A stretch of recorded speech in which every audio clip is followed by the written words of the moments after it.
Dear viewers, কেমন আছেন সবাই? আসসালামু আলাইকুম ওয়া রাহমাতুল্লাহি ওয়া বারাকাতুহু। আপনাদের সামনে এমএস ওয়ার্ডের টিউটোরিয়াল নাম্বার 1 হাজির করলাম।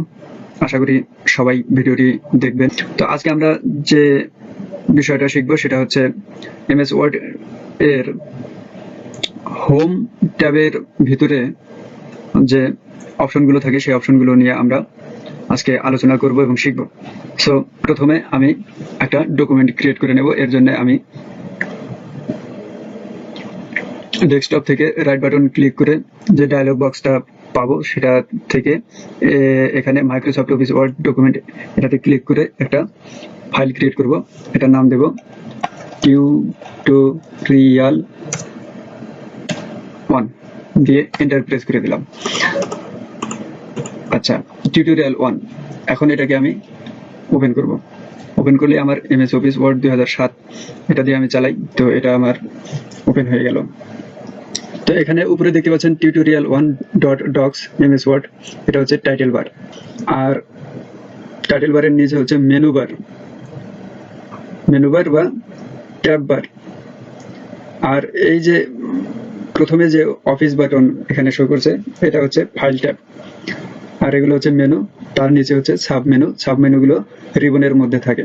কিছু কিছু এমএস ওয়ার্ডের উপরে, আবার কিছু কিছু এমএস ওয়ার্ডের নিচে এই অপশনটা থাকে। এটা হচ্ছে কুইক অ্যাক্সেস টুলবার।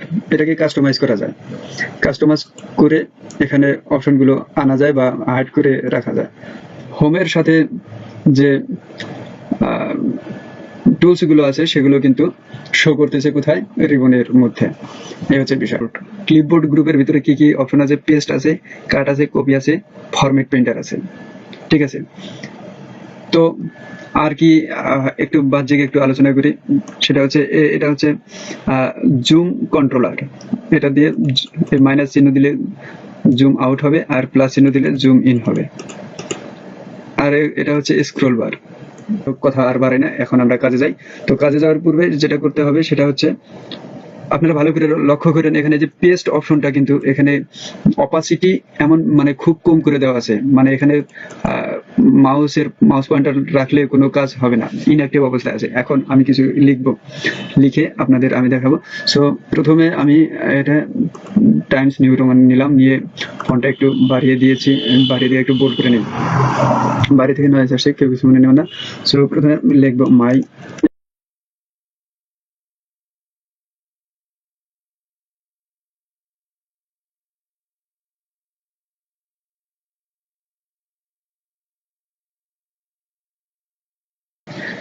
তো এরকম হলো। এখন এখান থেকে আমি এই পুরোটাকে আমি কপি করব, সবগুলোকে আমি কপি করব। তো কপি করার জন্য যখনই আমি সিলেক্ট করছি সবগুলো, তখনই কিন্তু আমার এই কাট আর কপি অপশন দুটো কিন্তু কাজ করতেছে। এখন কিন্তু এদের অপাসিটি বাড়ছে এবং এরা কিন্তু মাউস পয়েন্টার নিয়ে আসলে কিন্তু কাজ করতেছে। তো এখন এখান থেকে আমি এটা কপিতে ক্লিক দেব, অথবা নর্মালি কন্ট্রোল সি চাপ দিলেও কিন্তু কপি হয়ে যাবে। তো কপি অলরেডি হয়ে গেছে। কোথায় হয়ে গেছে এটা কিভাবে বুঝবো যে কপি হয়েছে? এই যে ক্লিপবোর্ড যে প্যানটা আছে এটাকে যদি আমি এক্সপান্ড করি, ক্লিপবোর্ড প্যান, সেখানে কিন্তু আমি দেখতে পাবো এই যে কপি হয়ে গেছে। এখন এখান থেকে যদি আমি মাউস কার্সারটা যদি আর একটু এন্টার চাপ দিয়ে নিচে নিয়ে আসি, এখান থেকে যদি আমি ক্লিক দিই অথবা কন্ট্রোল ভি দিই, তাহলে কিন্তু এখানে পেস্ট হয়ে যাবে। অথবা এখান থেকে যদি পেস্টে যদি ক্লিক দিই তাহলেও পেস্ট হয়ে যাবে। এখন পেস্টকে আমি দুইভাবে পেস্ট করতে পারি। সেটা হচ্ছে এক নর্মালি পেস্ট, আর একটা হচ্ছে স্পেশাল পেস্ট। স্পেশাল পেস্টের ভিতরে আমি পিকচার আকারে দিতে পারি, তারপরে হচ্ছে HTML ফরম্যাটে দিতে পারি। ঠিক আছে, তারপরে হাইপার লিঙ্ক হিসেবে দিতে পারি, অনেকভাবে দিতে পারি। তো আমি নর্মালি দেবো কন্ট্রোল ভি দিয়ে আমি পেস্ট দিলাম, অথবা এমনিতেই এখান থেকে যদি পেস্টে যদি ক্লিক দিই তাহলে যে পেস্ট হবে, যে আবার পেস্ট হয়ে গেছে। কিন্তু অথবা আমি চাইলে কিন্তু এখান থেকে কিন্তু পেস্টে ক্লিক দিলে পেস্ট হয়ে গেল। তো এভাবে আমি পেস্ট দিতে পারি। তো এতগুলো পেস্টের দরকার নেই, আমি এখান থেকে দুইটা পেস্টকে আমি ডিলিট দিয়ে দিলাম সিলেক্ট করে। তো এই হচ্ছে ক্লিপবোর্ডের কাজ। এখন ক্লিপবোর্ডটাকে আমি ক্লিয়ার করে দিলাম। সাপোজ আমি কয়েকটা শব্দ আমি কি করব, কয়েকটা শব্দকে আমি কপি অথবা কাট করে রাখবো, যেটা আমি পরে ব্যবহার করব। তাহলে যেমন ছাঁচটাকে আমি কি করব, কপি করে রাখবো। রিমাইন্ডকে আমি কপি করে রাখবো। তো বারবার কপিতে ক্লিক দেওয়ার তো দরকার নাই, তখন কি করব, জাস্ট বারবার ক্লিক না দিয়ে আমি কন্ট্রোল চেপে ধরে যেটা যেটা আমার দরকার সেটা আমি সিলেক্ট করে নেব। এই এরকম করে সিলেক্ট করে নিয়ে জাস্ট কপিতে ক্লিক দেব।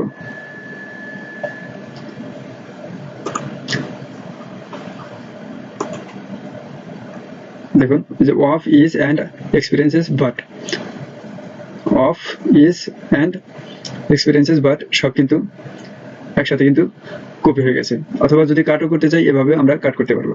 তাহলে লাইভকে কাট করব, তাহলে কিভাবে, কন্ট্রোল ধরে লাইভকে কাট, লাইভ সিলেক্ট করলাম, মেড সিলেক্ট করলাম, মেমোরেবল সিলেক্ট করলাম, করে এখান থেকে কাট অপশনে ক্লিক দিলাম, এই লাইভ মেমোরেবল মেড। এখন এগুলোকে আমি কি করব, নিচে আমি পেস্ট করে দেবো। এই যে এটাকে এই যে পেস্ট হয়ে গেছে। অথবা যদি সবগুলো যদি একসাথে দিতে চাই তাহলে যে পেস্ট অলে দিলে সবগুলো কিন্তু পেস্ট হয়ে গেছে।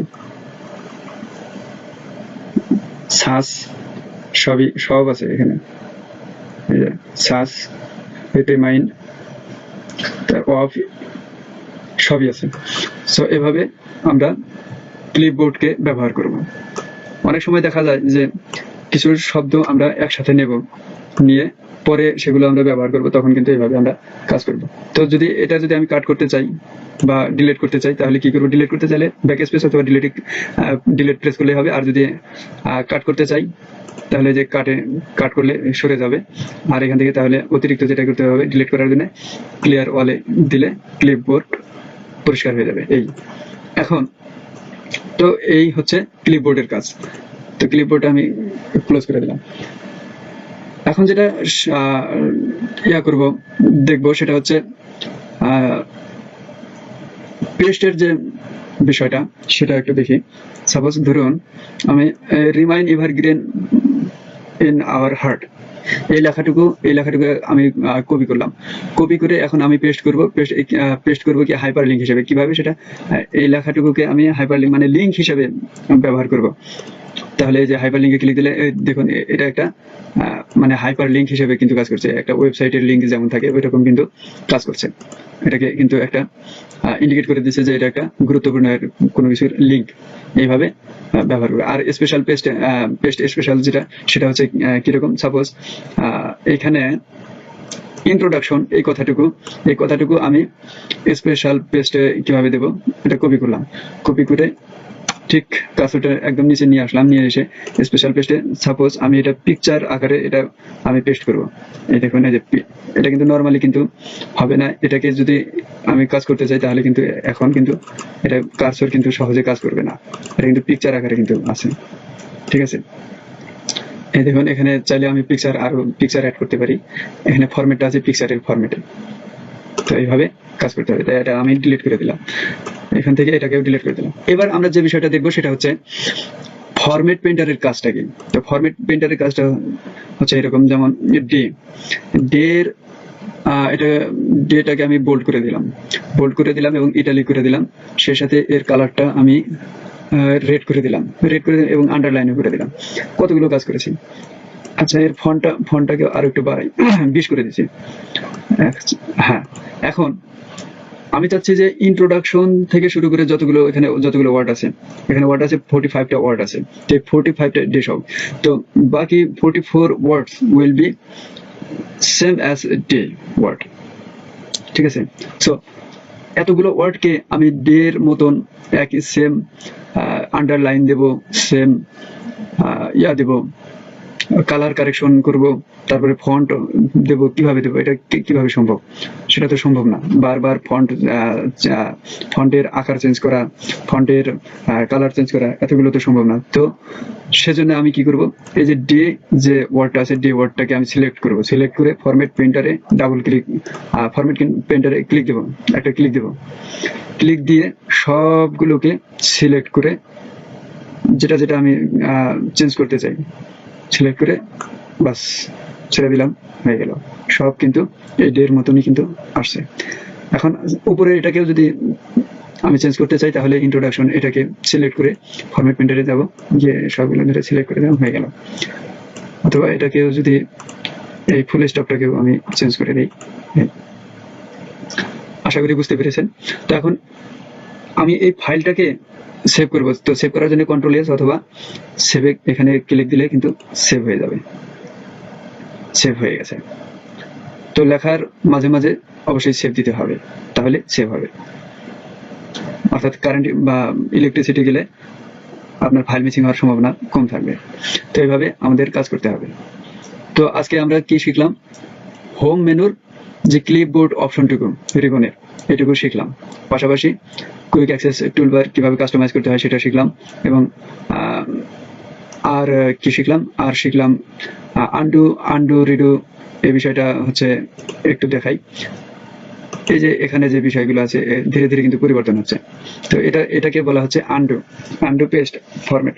কন্ট্রোল জেড দিলে যেটা হয় আগের অবস্থায় ফিরে আসে, আর রিডু মানে যেটা পূর্বে ছিল সেই অপশনটা, আর আন্ডু মানে আগেরটা, প্রথমে যেটা ছিল, আর রিডু মানে পরের যেটা ছিল। এই আন্ডু করলাম, আর রিডু মানে পরে পরে যা করলাম। আর এটা হচ্ছে সেভ অপশন। আর শ্রিঙ্ক টু পেজ, এটা পুরো পেজটাকে ফিল আপ করতে হবে, 2টা পেজে নিতে হবে, তারপরে সেটা ইনশাল্লাহ অন্য একদিন দেখাবো, এটা ধারাবাহিকভাবে আলোচনায় আসলে তখন দেখাবো। আর এদিকে হচ্ছে যে ভিউ যে অপশনটা, এখানে আমরা এইভাবে দেখতে পারবো ভিউ, এটাকে ক্লোজ করে দিলাম। এভাবে রিডিং মোড আছে, ফুল স্ক্রিন রিডিং মোড, এইভাবে আমরা দেখতে পারবো। তো এই ছিল আজকের টিউটোরিয়াল, আশা করি আপনাদের ভালো লেগেছে। তো সেভ করে দিয়ে ক্লোজ করে দিচ্ছি। পরবর্তী টিউটোরিয়াল ভিডিও দেখার আমন্ত্রণ জানিয়ে এখানে শেষ করছি। আল্লাহ হাফেজ।